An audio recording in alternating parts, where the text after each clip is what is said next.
Hello, hi, how are you?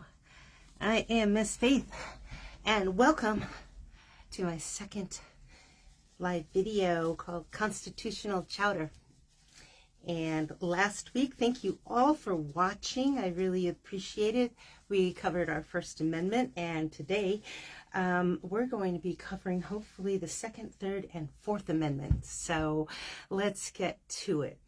I am Miss Faith on also the Shadow Witch YouTube channel, and you can get back if you did not have a chance to see my first video and watch the first video on the First Amendment on my YouTube channel, so feel free.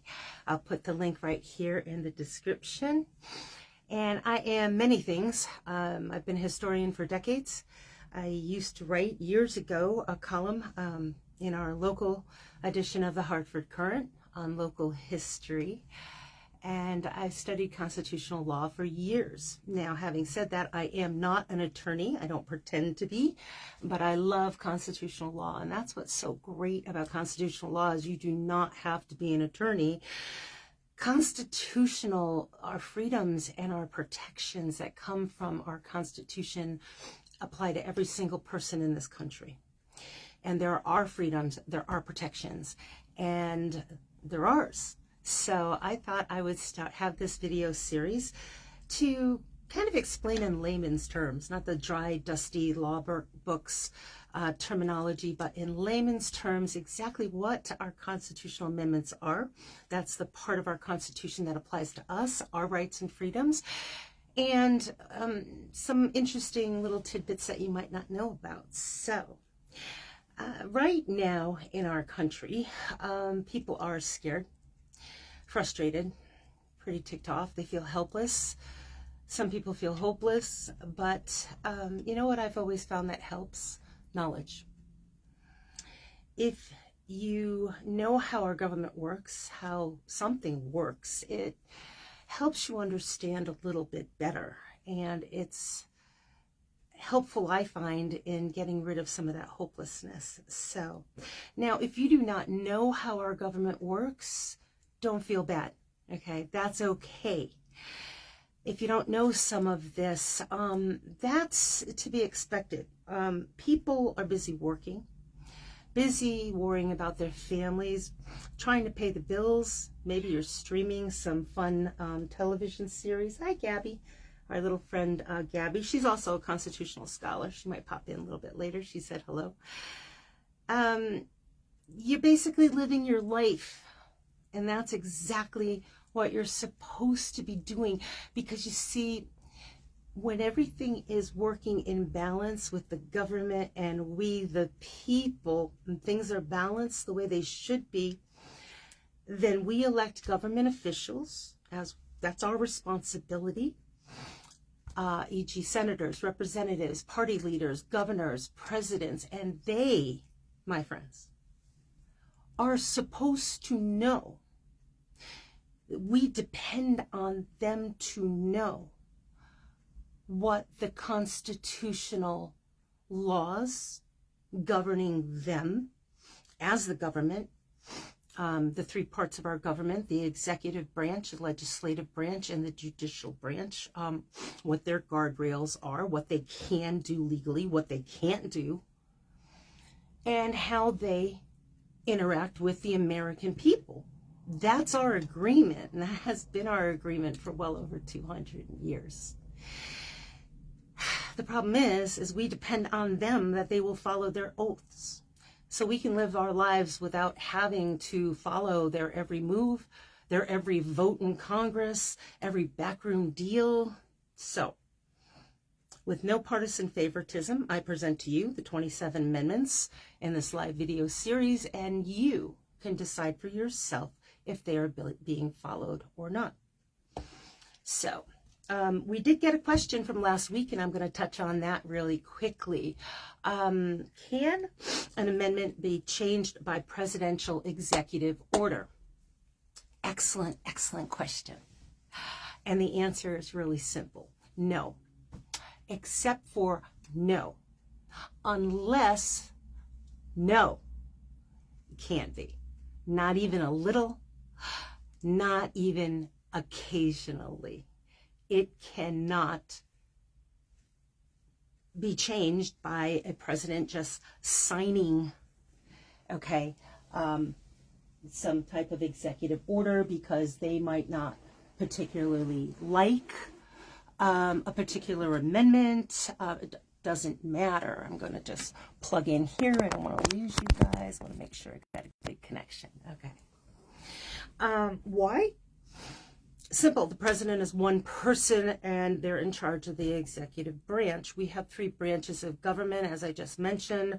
The branches are the legislative branch, which is our Congress, Senate, and House of Representatives, and the judicial branch. And these 3 branches work in balance, ideally, and the legislative and judicial branches are those that keep the executive branch in check.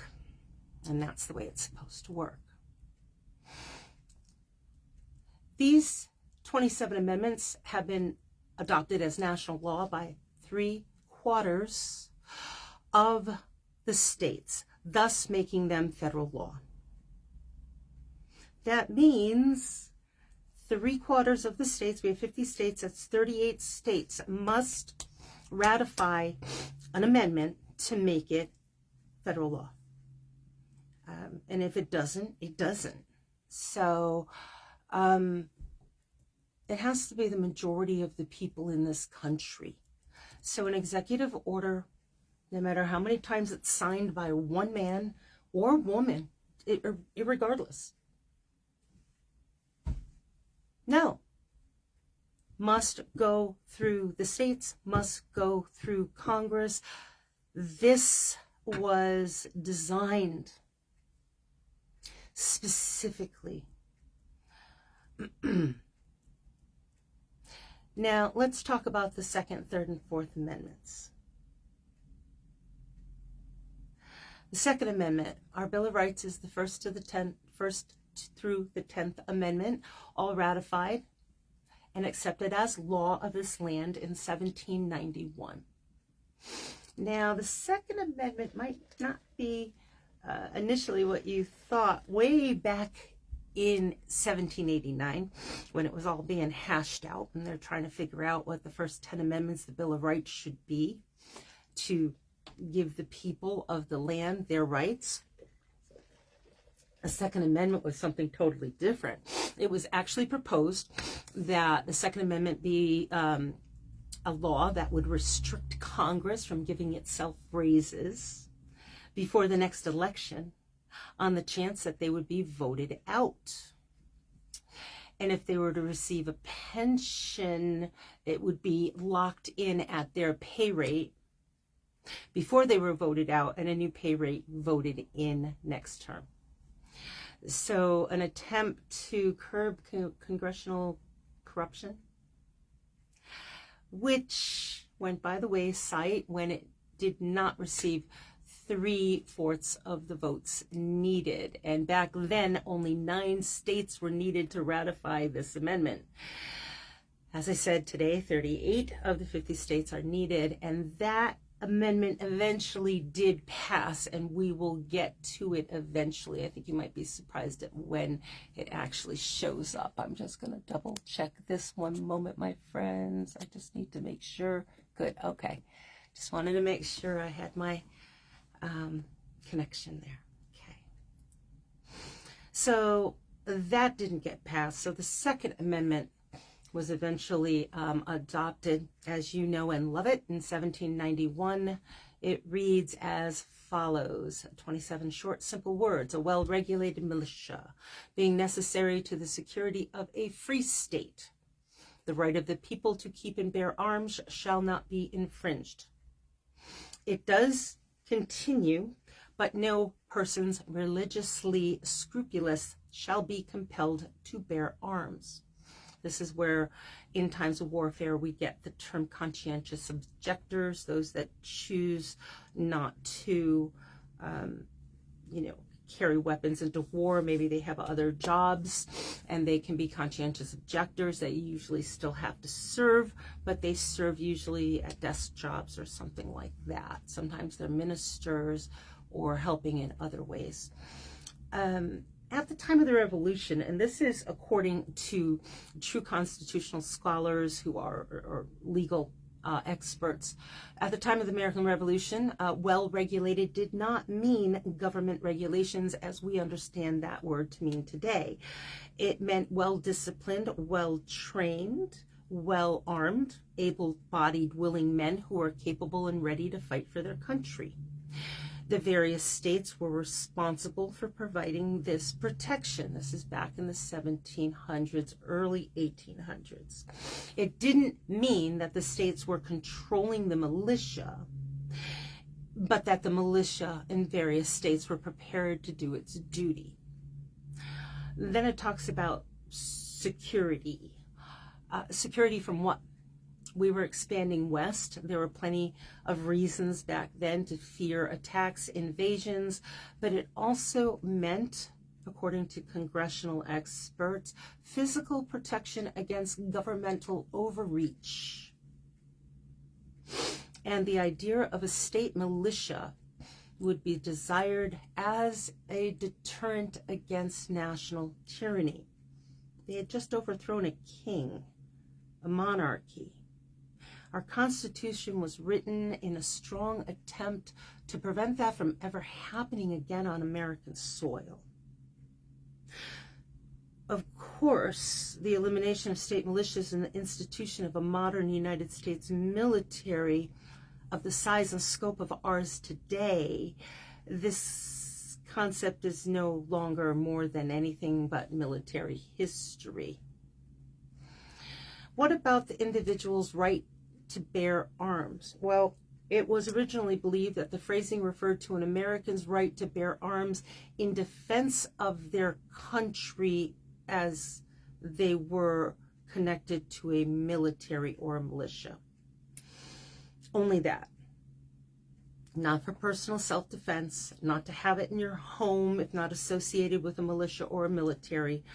So as cases are apt to do, it eventually wound up in front of SCOTUS, the Supreme Court of the United States. And the Heller decision was passed, declaring that an individual has the right to bear arms unconnected with military duty. Take a guess.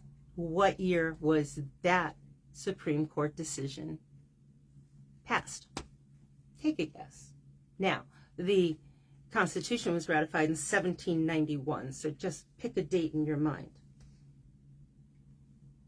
If you pick the year 2008, you're correct.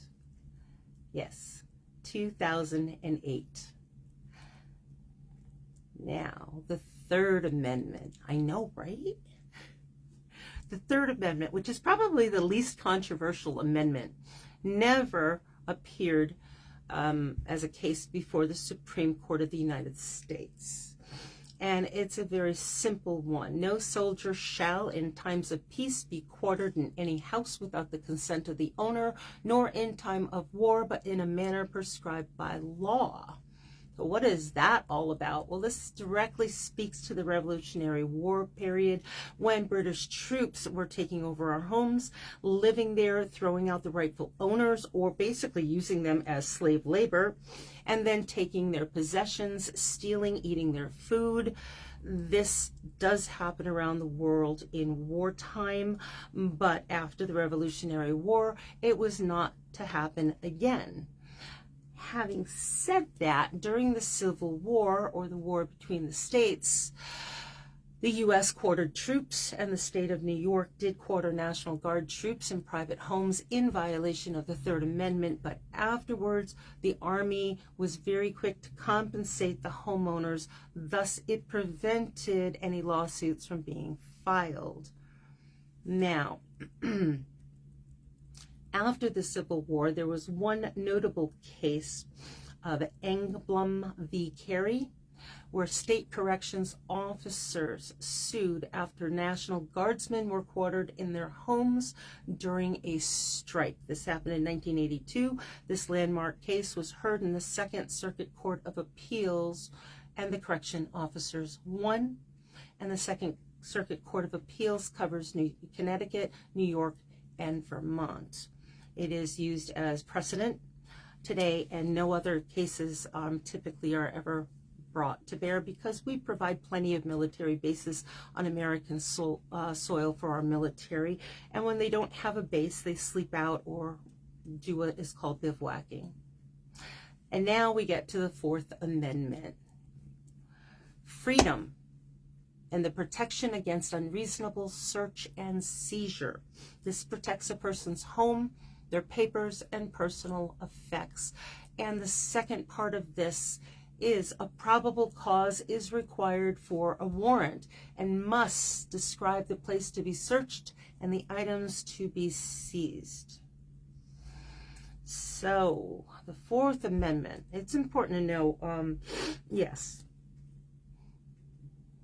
police which work for government, local government, or state government, or even federal government, cannot just come into your house without a warrant. Now, the Fourth Amendment doesn't 100% guarantee that all searches and seizures without a warrant are illegal, though. Depends on a balance of the individual's rights and the government's interests. So some exceptions to the warrant requirement are if you consent. You know, can I search your car? Can I search your house? And people that are like, sure, I have nothing to hide. Come on in and search. Seriously, don't do that. Ask for an attorney or demand that they get a warrant to search your property. It can be something as simple as your purse, your wallet. If they do not have probable cause, do not give consent. Now, I don't have any kind of beef with local, with police. I think, we need police. We need good police. There's plenty of instances of, bad police. Yes, we know this. But there's also a lot of good people out there that are trying to do their best to keep us safe. I mean, if you're going to get attacked or mugged or something, who are you going to call? You're not going to call the pizza delivery guy, okay? You're going to call the police. Let's just be realistic about this. They're there for a reason, and we need to have better police, and we need to perhaps have some better training. That's a whole nother story, okay? But just to consent blindly, especially if you don't know what they're looking for, or no. And if they force it, say, I don't give consent. Where is the warrant? And the warrant must be signed by a judge. It can't be signed by anybody else. It has to be signed by a judge. And the warrant must be very specific. Let's talk about that. Well, a couple other things that they can search for without a warrant if you give consent. Search is incident to arrest, which means after you're arrested with good reason. Say you did something stupid, something illegal, DUI, domestic violence. You broke the law. No question. You're going to the Who Scout, okay? You broke the law. You're in cuffs. You've been arrested. They had no question. Okay, you are the bad guy right now. The police have legal right to search you and the surrounding area of you to, for weapons, to prevent you from destroying evidence, and to help facilitate the arrest. Now, it must be within the immediate area of control of the officer. In this case, for a crazy example, like they can't, all right, say they pull you over for drunk driving and they arrest you and then they search your car. They have every right to search your car after they've arrested you for that type of crime. Don't be drinking and driving. That's just stupid. That puts everybody at risk. But if they do catch you doing something stupid like that, they search your car, say they find some drugs. Okay, even worse. Well, they can arrest you, put you in jail, and then, 2 days later go to your place of work, say you own your own business, and just start searching it, looking for more drugs or something without a warrant. I mean, no, they can't do that. It has to be like right there, has to be timely, unless they go to a judge and they get a warrant that is signed, and then that warrant must be with the name and the address and listing the things they're looking for. It has to be pretty specific. Searches with probable cause does not need a warrant, and those are things in plain view. Stuff's all over the place and they can see it and it's all illegal stuff. Yeah, it just goes without saying, of course. And exigent circumstances, say that 3 times fast. Situations that require immediate attention, and this is always important. Someone's escaping, someone's in danger or in danger of being hurt, someone's actively destroying evidence, a residential burglary is in progress, your house is on fire, and they have to break in to make sure, you're not dying. Yeah, don't be stupid about, where's your warrant? No, they're trying to do their job and save people from injury or worse.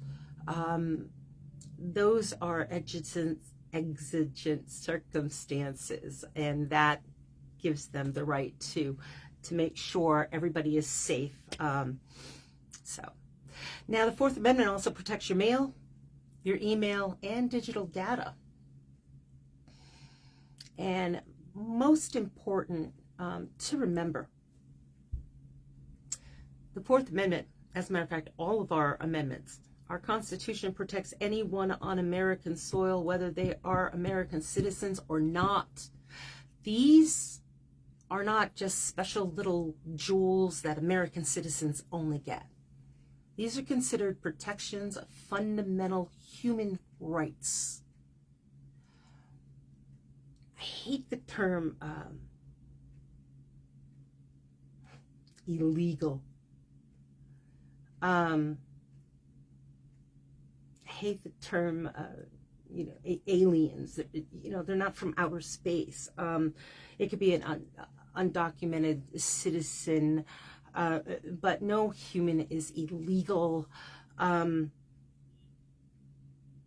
I've probably used it myself in the past, but it's just not right. Human beings are human beings, and they have a right to exist. They have a right to try for a better life. And at one time, America was the shining star where we offered that opportunity. And unless you are Native American, Mexican American, Inuit, or from some of the Canadian provinces, we all are descendant from people that have come from elsewhere. So just because it's 2025 and, we might not like people coming here from other countries, the thing that gets me is nobody seems to have an issue with people coming from countries where people are white. Why is that? It's always people that are brown skin, black skin, darker skin, or they wear clothing, religious, especially spiritual clothing, that looks different from ours. You know why that is? Let me explain that to you, and I'll keep it real simple. It's racist, and it's wrong.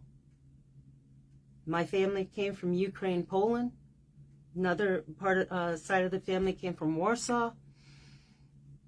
And they're the same as anybody else that comes from any other place on this earth.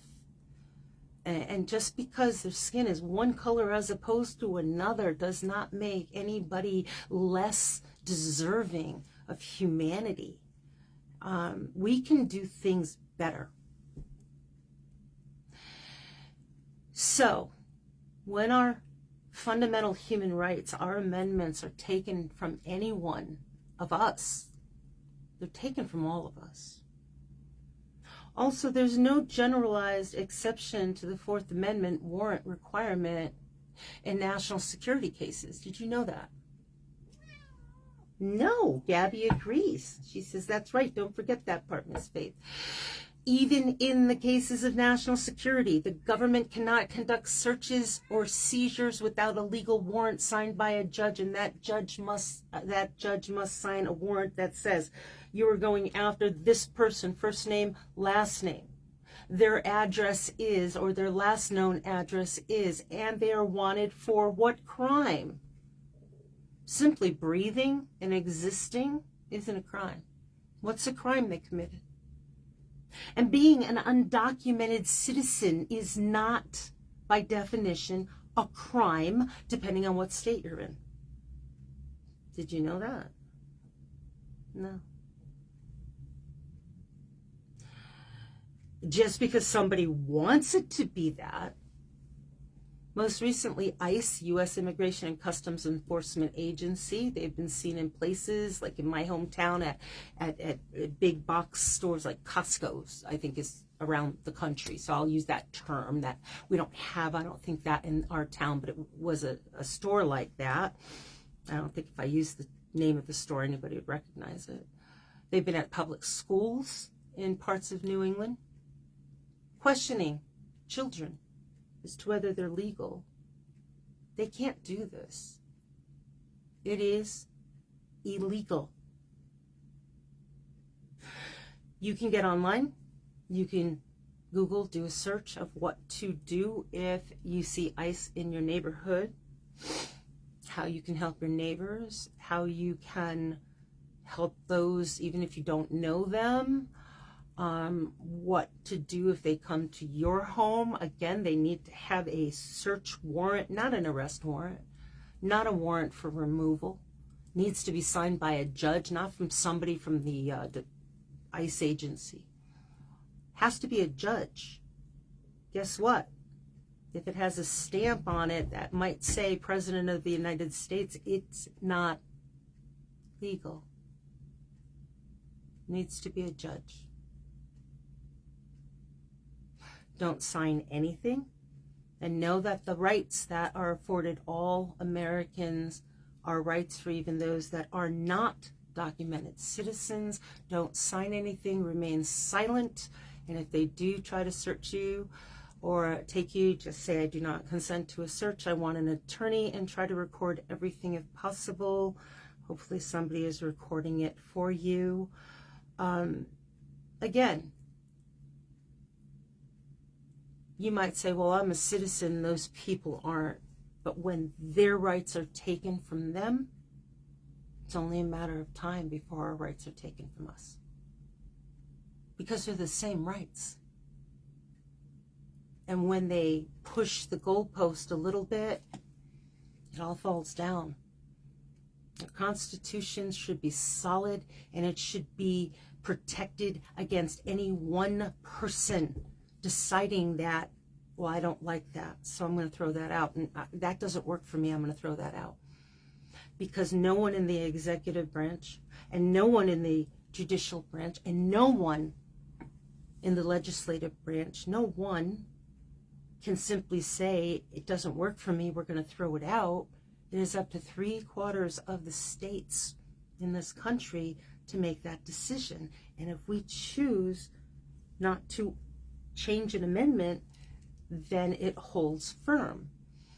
So these are just the first 4 amendments. I did the first one last week, and then this is the 2nd, the 3rd, and the 4th amendment today.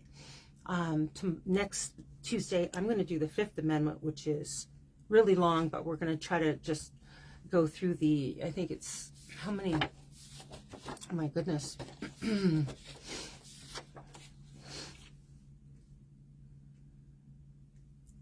Yes, 6 different parts to the 5th Amendment, which is really important. We're going to go through all of that.